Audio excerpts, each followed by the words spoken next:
Following 4 key public protests that swept the country in June and July, the Independent Policing Oversight Authority has highlighted a disturbing pattern involving the use of disproportionate force, lack of professionalism, and failure to uphold public safety and rights by the police, coupled with infiltration of protests by goons, leading to escalated violence and property damage.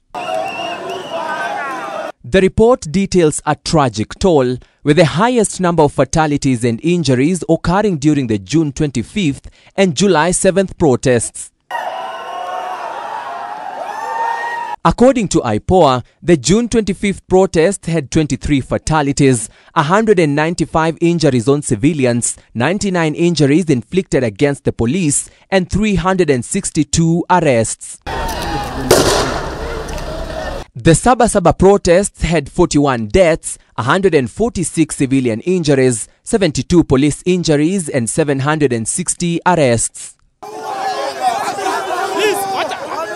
Boniface Kariuki's death was the only one recorded on June 17th, with June 12th protests following the death of Albert Ojwang in police custody, recording no injuries or fatalities. IPOA documented 65 fatalities and has attended 61 autopsies so far, with more scheduled as part of their ongoing investigations into the incidents. In the report, Mombasa stood out as having largely peaceful protests with minimal police confrontation.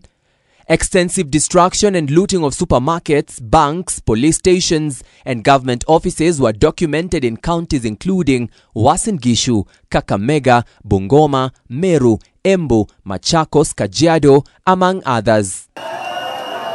The report criticizes the police's failure to effectively facilitate protests as envisioned by Article 37 of the Constitution.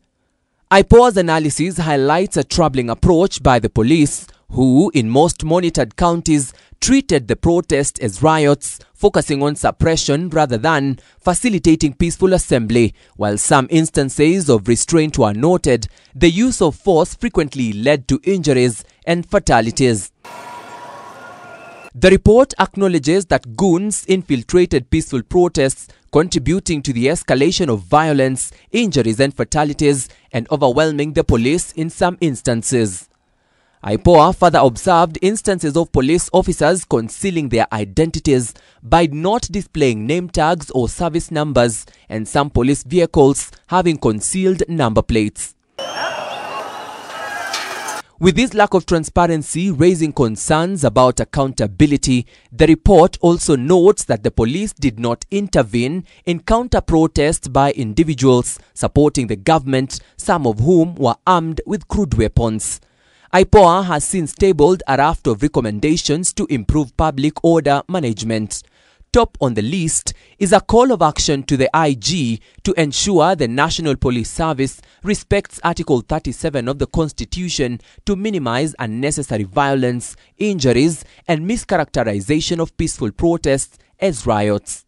Others include enhancing police accountability, transparency, and emergency response during protests by the use of body-worn cameras and videography, police having access to appropriate equipment, meals and drinking water during protests, Inspector General of Police to establish mechanisms for proactive engagement with protest organizers, and a call to the National Treasury and National Assembly to ensure adequate funds are allocated to IPOA to enable effective oversight.